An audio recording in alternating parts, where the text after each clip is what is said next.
Et 7h11 sur Europe 1. Dimitri Pavlenko, vous recevez ce matin le préfet honoraire Christian Abrard. Bonjour Christian Abrard.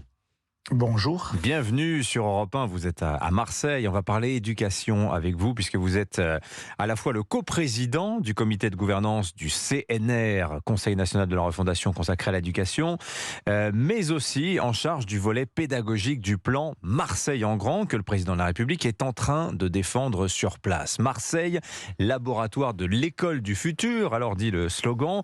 Est-ce que vous pouvez, Christian Abrard, nous rappeler en quoi consiste cette expérimentation pédagogique qui a été lancée voilà maintenant 2 ans, baptisée, labellisée ainsi École du futur?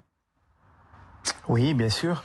Bien écoutez, la genèse, c'est le discours du président de la République au Pharo à Marseille le 2 septembre 2021, donc il y a bientôt 2 ans, où en fait il s'est adressé à l'ensemble des enseignants des écoles de Marseille. Il y a 480 écoles à Marseille, en leur disant, écoutez, voilà, moi je vous lance un appel, vous avez des projets, vous avez envie de mener collectivement en équipe pédagogique des projets nouveaux pour vos élèves, mais aujourd'hui vous n'avez pas les moyens, vous n'avez pas le temps, vous pouvez pas les mener. Eh bien, faites-les nous passer et nous vous accompagnerons pour les développer au maximum, pour voir tous les effets qu'ils peuvent produire pour les élèves. Alors voilà. ça a bientôt faire 2 ans que c'est lancé cette expérimentation. Alors voilà, vous qui suivez ça pas à pas, Christian Abrard, racontez-nous, les enseignants, quand on leur laisse le champ libre, quand on leur laisse faire des propositions, justement, qu'est-ce qu'ils proposent ? Écoutez, ils proposent des projets qui peuvent être différents d'une école à l'autre, parce que les écoles sont très différentes. Donc, en fonction de leurs compétences, de leur appétence, les projets peuvent centrer d'emblée sur des apprentissages fondamentaux comme le français ou les mathématiques, ou centrer sur l'apprentissage, par exemple, des matières qui sont des matières plus culturelles, ou alors sur le sport, ou on part sur l'apprentissage du développement.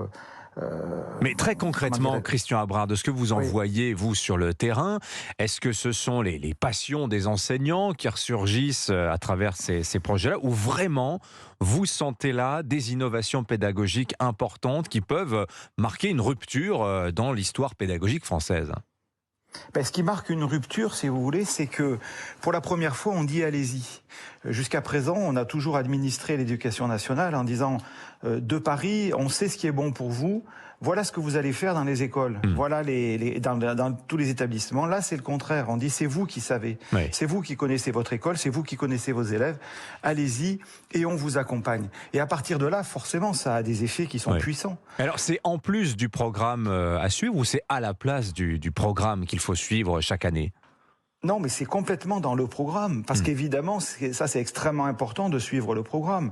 Le programme, il est le même pour tous les enfants, et il faut qu'à la fin, par exemple, du CM2, ils aient acquis à peu près les mêmes compétences. Donc ça, c'est extrêmement important. Mais c'est au service du programme. C'est au service du programme. Et ce qui est très important, c'est que quelle que soit la thématique d'entrée dans le projet, c'est au service essentiellement des apprentissages fondamentaux. C'est pour mieux apprendre à lire, écrire, compter, à mieux... Voilà, c'est ça qui est important. Mais alors Christian Abrard, est-ce que vous enregistrez d'ores et déjà des résultats ? Est-ce que ça se voit ? Y a-t-il une amélioration du niveau scolaire des enfants au bout de 2 ans ? Alors, clairement, si vous voulez, 2 ans, ça a été lancé il y a 2 ans, mais vous comprenez bien que le temps de mettre en place, le temps d'accompagner, le temps de... Voilà, véritablement, la quasi-totalité des projets se sont mis en place, ont commencé à se mettre en place à la rentrée dernière. Donc, il y a 9 mois. Donc, ne demandons pas en 9 mois d'avoir révolutionné les résultats. Ça serait magnifique, et là, on aurait réglé tous les problèmes de l'école en France et sans doute ailleurs. Moi, on le demande, on l'aimerait bien, mais vu que vous suivez ça, je me permets de vous poser la question. Bien sûr. Alors, mais on a déjà des résultats, évidemment. On a déjà des résultats, j'en parlais encore il n'y a pas longtemps avec des directeurs d'école, des résultats déjà sur l'appétence des élèves à apprendre, sur le climat dans les écoles, des climats très apaisés dans de nombreuses écoles. Donc tout ça est propice aux résultats. Alors les résultats, évidemment, c'est ce qui nous intéresse. Et donc on met en place là à cette rentrée une évaluation extrêmement fine école par école pour voir quels sont les progrès qu'on pourra déjà constater. Voilà, tout ça va se mettre en place. Et les choses qu'on pourrait éventuellement déployer sur l'ensemble du territoire, évidemment, parce que tout ça a vocation à être généralisé. J'ai cru comprendre qu'il y avait beaucoup de propositions de la part des enseignants sur le temps scolaire. Ils aimeraient bien que ça bouge, par exemple, un petit peu plus d'enseignement en classe le matin, un peu moins l'après-midi, etc. Vous leur laissez latitude sur ces points-là et également, Christian Abra ? Absolument, absolument. Et on a déjà 10 écoles parmi les 82 aujourd'hui qui clairement demandent à ce que le temps scolaire soit revu. Donc on travaille évidemment avec la mairie de Marseille parce que le temps scolaire, ça dépend de la mairie. La mairie, voilà, disons oui, ça dépend de la mairie. Et par exemple, le temps entre midi et 2, la pause méridienne, on aimerait pouvoir la raccourcir parce que 2 heures d'arrêt c'est beaucoup trop long. Mais il faut que ça puisse être organisé avec la mairie. C'est des personnels municipaux qui prennent les enfants à ce moment-là, donc il faut que leur horaire aussi à eux soit revu.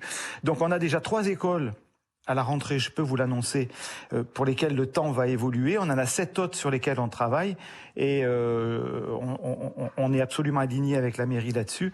Et il est clair qu'à la rentrée, alors là pour le coup 2024, on aura évolué. On a même une école qui veut travailler, elle, 5 jours. Voilà. 5 jours, c'est-à-dire du lundi, du lundi au vendredi. Du lundi au vendredi. Voilà. Mais alors là, c'est vraiment une refonte de fond.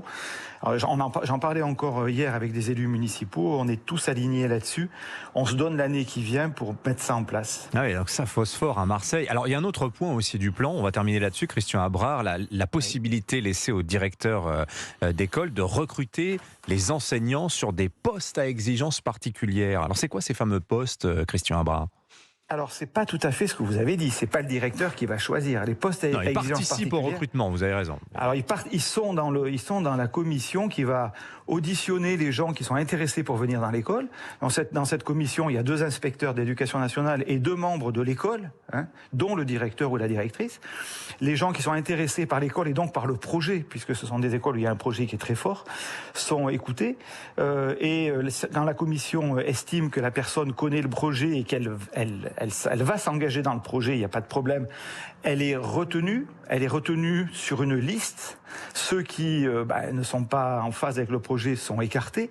Ensuite, l'ensemble de ceux qui sont retenus, mettons, il y a 2 postes dans l'école, il y a 6 personnes qui sont retenues. Ensuite, c'est le barème qu'on connaît dans l'éducation nationale qui est appliqué. Donc voilà, merci. c'est quand même le barème qui joue. Voilà. Merci beaucoup, Christian.